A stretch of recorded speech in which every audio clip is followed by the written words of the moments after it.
안녕하세요. 코비세민입니다. 금일 한 주간의 코인 동향을 알아보는 코인 위클리 6회를 바로 시작해보도록 하겠습니다. 가상자산 시장 주간 동향부터 알아볼까요? 구독, 좋아요, 알림 설정 부탁드릴게요. 일단 보시면 지난 일주일간 대장주 비트코인이 3만 달러 부근까지 내려온 모습을 보실 수가 있습니다. 이더리움도 2,300달러 수준에서 머물고 있는 모습입니다. 이외에도 많은 가상자산들이 하락세를 보이고 있습니다. 공포 탐욕 지수는 변화가 있었는데요. 이번 주는 저번 주의 피어에서 익스트림 피어로 내려온 모습을 확인하실 수 있습니다. 가격 등락률 차트 보겠습니다. 코빗의 경우는 7일간 트론이 가장 많은 상승률 18%를 보여주었고 룩스레어가 가장 많이 하락하는 모습을 보실 수가 있습니다. 이외에 순위별로 차트를 준비했으니 참고 부탁드리겠습니다. 자, 그럼 위클리 탑5 키워드 살펴보겠습니다. 첫 번째 키워드는 루나입니다. 저번 달 블룸버그에서 테라를 만든 권도용 대표가 전 세계 가상자산 시장에 거물이 되었다며 화제가 되었던 테라의 루나는 최근 외신과 국내 언론 등에서 30억 달러 상당의 비트코인을 사들이며 전 세계의 주목을 받아왔습니다. 10일 코인마켓캡 등에 따르면 루나 코인은 장중 한때 하루 만에 53.9% 폭락한 29.61달러를 기록했습니다. 비트코인이 하루 만에 11% 이상 폭락하면서 주요 알트코인이 모두 크게 하락했지만 루나는 하락폭이 훨씬 컸습니다. 루나가 유달리 큰 하락폭을 기록한 건 루나와 테라 생태계에 대한 붕괴 우려가 있었기 때문입니다. 루나는 가치가 고정된 스테이블 코인 테라의 가격 안정화를 위한 채굴 코인입니다. 테라는 알고리즘 스테이블 코인으로 테라의 가격이 고정 가격 이하일 때 차익 거래자들은 시스템에 테라를 보내서 법정화폐 가치에 해당되는 루나를 얻은 뒤 이를 시장에 매각해서 수익을 얻음과 동시에 테라를 고정 가격으로 되돌려 넣는 구조입니다. 즉 테라를 시장 판매하는 것보단 루나를 얻어서 판매하는 게 이득이기에 테라 시스템은 시장에 풀린 테라를 다시 걷어들이는 효과를 거둘 수 있습니다. 하지만 문제는 테라와 루나의 가격이 동시에 떨어질 때 이 같은 시스템이 제대로 작동하지 않는다는 것입니다. 특히 미국 달러에 패깅된 UST, 즉 테라 USD가 장중 0.6달러 선까지 붕괴되는데도 고정 가격인 1달러로의 가격 방어가 되지 않으면서 테라 시스템에 대한 우려가 커지고 있습니다. 루나의 폭락은 비트코인 가격에도 악영향을 주고 있다는 분석이 나왔습니다. 루나 재단이 가진 30억 달러 상당의 비트코인이 매물로 나올 수 있다는 우려 때문인데요. 루나 재단이 비트코인을 사온 이유는 테라의 안정성을 위해 보다 안정적이고 신뢰 있는 담보물을 확보하기 위해서입니다. 국가가 금을 사들이는 것과 비슷한 논리입니다. 불안정한 장세에 테라와 루나는 과연 어떻게 될까요? 두 번째 키워드는 바이더딥입니다. 이러한 하락장을 기회로 보고 있는 인물이 있는데요. 바로 엘살바도르 대통령 나이브 부켈레입니다. 부켈레 대통령이 비트코인 500개를 추가로 매입했다고 트윗을 올렸습니다. 그는 한국 시간 화요일 4시 10분에 비트코인을 저가 매입했다고 밝혔습니다. 그는 비트코인 500개를 미화 평균 3744달러에 구입했다고 설명을 덧붙였습니다. 엘살바도르가 건설키로 한 비트코인 시티의 조감도도 공개를 했는데요. 현재 엘살바도르는 비트코인 하산 채권 10억 달러치를 발행해 5억 달러는 비트코인 매입에 사용하고 5억 달러는 비트코인 시티 건설에 사용할 계획을 가지고 있습니다. 월가는 비트코인 가격 하락과 긴축에 따른 자본시장 경색으로 비트코인 채권 발행이 실패할 가능성이 높다고 보고 있습니다. 반면 맥스카이저 등 비트코인 채권 매각에 관계된 인사들은 관심을 보이고 있는 투자 희망자들의 투자 가능 액수가 이미 20억 달러가 넘었다고 주장하고 있습니다. 엘살바도르는 올해 1분기 중 채권 발행을 계획했으나 자본시장 경색으로 이를 연기한 바 있는데요. 엘살바도르의 매수가 시장에 어떤 영향력을 끼칠지 매우 궁금합니다. 세 번째 키워드는 메타입니다. 지난 3월 저커버그 최고 경영자는 사우스 바이 사우스웨스트 컨퍼런스에서 가까운 시일 내에 인스타그램에 NFT를 제공하기 위해 노력하고 있다며 앞으로 몇 개월 후에 NFT를 가져올 수 있고 NFT 민팅도 할 수 있게 되길 바란다고 밝힌 바 있었던 마크 저커버그 메타 최고 경영자는 5월 9일에 페이스북을 통해 이번 주 창작자와 수집자가 자신의 인스타그램 프로필에 NFT를 표시할 수 있도록 하는 시범 테스트를 시작한다고 밝혔습니다. 추가적으로 저커버그는 유사한 기능을 페이스북에도 출시할 것이라고 예고했습니다. 이날 인스타그램의 책임자 아담 모세리는 트위터를 통해 소수의 미국 창작자와 함께 인스타그램에서 NFT를 공유할 수 있는 기능을 시험한다며 게시나 공유하는 것과 관련된 수수료는 시간은 없다라고 설명을 했습니다. 기술 전문지 테크크런치에 따르면 인스타그램에 NFT를 게시하는 데 이용되는 블록체인은 이더리움 및 폴리곤을 시작으로 곧 솔라나와 플로우도 지원이 될 예정이라고 전했습니다. 모세리 인스타그램 책임자는 블록체인과 NFT 그리고 웹3는 신뢰와 권력을 분배한다며 인스타그램은 본질적으로 중앙 집중형이기 때문에 어떠한 긴장이 있을 수 있다며 소수의 사람들을 대상으로 테스트를 해 중앙 집중형 플랫폼에서 신뢰와 권력을 배분하는 것을 배워나갈 것이라고 밝혔습니다. 인스타그램 사용자들은 최근 몇 달 동안 트위터 같은 다른 소셜미디어 플랫폼의 움직임과 유사하게 NFT를 프로필 사진으로 사용할 수 있게 될 전망입니다. 네 번째 키워드는 상관관계입니다. 현재 시간 6일 블룸버그에 따르면 비트코인과 기술주 중심 나스닥 100 지수의 90일 상관계수는 현재 0.67을 넘어섰습니다. 이는 블룸버그가 두 자산 간 상관관계를 추적하기 시작한 2010년 이후 최고 수준인데요. 상관관계가 1이면 두 자산이 완전 같은 방향으로, 마이너스 1이면 서로 반대 방향으로 움직이는 것을 의미합니다. 때문에 비트코인과 뉴욕 증시 기술주들의 상관관계가 사상 최고 수준에 도달하여 앞으로도 당분간 상호 유사한 움직임을 이어나갈 것으로 전망된다고 전문가들은 밝혔습니다. 시장 전문가들은 20년 전 닷컴 버블과 최근 나스닥 100의 유사성을 강조하며 비트코인이 이로 인해 당분간 좋지 않은 영향을 받을 것이라고 예상하고 있습니다. 제프리 군드락 더블라인 최고 경영자 겸 수석 투자 책임자도 지난해 4분기 기술주 위주의 나스닥 지수 급등이 닷컴 버블 붕괴 직전인 1999년 하반기 모습과 매우 비슷했다며 추가적으로 지적했습니다. 유명 크립토 트레이더인 피터 브렌트는 자신의 트위터를 통해 최근 나스닥이 닷컴 폭락의 정점인 2000년도의 실적을 반영하고 있다며 이는 비트코인에 좋지 않은 영향을 미칠 것이라고 경고했습니다. 반면에 일각에서는 비트코인과 나스닥의 상관관계가 오래 지속되지 않을 것이라는 목소리도 나오고 있는데요. 비트코인 채굴 기업인 블록웨어의 수석 온체인 애널리스트인 윌리엄 클레멘테는 비트코인과 나스닥의 상관관계는 채 1년도 지속되지 않을 것이라고 진단하였습니다. 비트코인과 나스닥의 상관관계는 전통적인 금융 주체로부터 크립토 네이티브인 높은 순 자산을 가진 개인과 미래지향적인 기관으로 옮겨가고 있는 것이라고 추가 언급하였습니다. 다섯 번째 키워드는 마이크로 스트래티지입니다. 블룸버그는 비트코인 가격이 폭락하면서 마이크로 스트래티지의 비트코인 투자가 평가 손실을 내게 됐다고 이날 분석하였습니다. 마이크로 스트래티지의 평균 비트코인 매입가는 개당 37,000달러 수준인데요. 코인데스크에 따르면 10일 한때 비트코인의 가격은 29,000달러 선으로 내려앉았으며 30,000달러 선을 내어주었습니다. 마이크로 스트래티지가 수천억 원대의 손실에도 불구하고 회사채까지 발행해 비트코인을 구매했지만 시장이 하락장을 맞이하자 주가가 약 25% 폭락했다는 소식에 해외 커뮤니티에서 맥도날드 아르바이트 밈이 빠르게 확산되고 있습니다. 마이크로 스트래티지는 지난 4월 초 기준으로 비트코인 129,218개를 보유하고 있습니다. 마이클 세일러 CEO는 2020년 8월부터 비트코인 투자에 적극적으로 나서며 세계 기업 중 가장 많은 비트코인을 보유하게 되었습니다. 마이크로 스트래티지는 채권을 찍어 비트코인을 사들이는 B2까지 하기도 했습니다. 마이클 세일러 CEO는 공개적으로 비트코인의 미래 가치를 옹호하며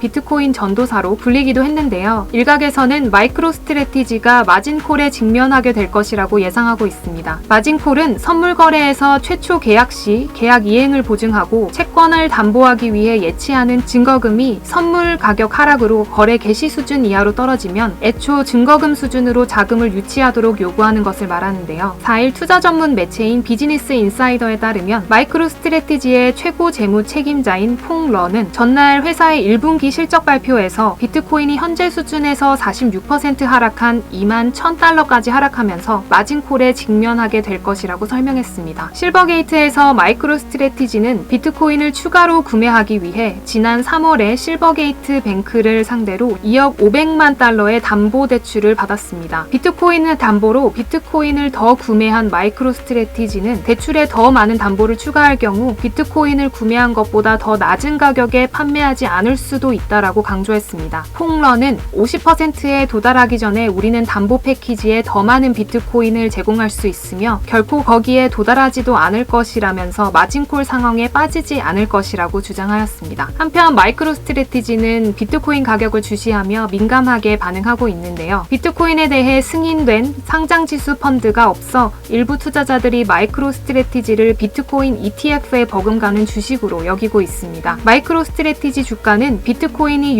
2,000달러로 고점을 찍은 지난해 11월 대비 62%가 내렸고 올해 들어서만 37% 하락했습니다. 마이크로 스트래티지는 시가총액이 44억 달러 수준인데요. 주가가 보유 중인 가상화폐보다 할인된 가격에 거래되고 있다는 의미입니다. 투자자들이 수십억 달러에 이르는 부채, 천천히 쇠퇴하고 있는 소프트웨어 산업 비중, 그리고 변동성이 큰 자산에 노출된 부분을 우려한 영향이라고 보고 있습니다. 네, 이상으로 한 주간의 가상자산 시장 동향을 살펴보는 코인 위클리였습니다. 감사합니다.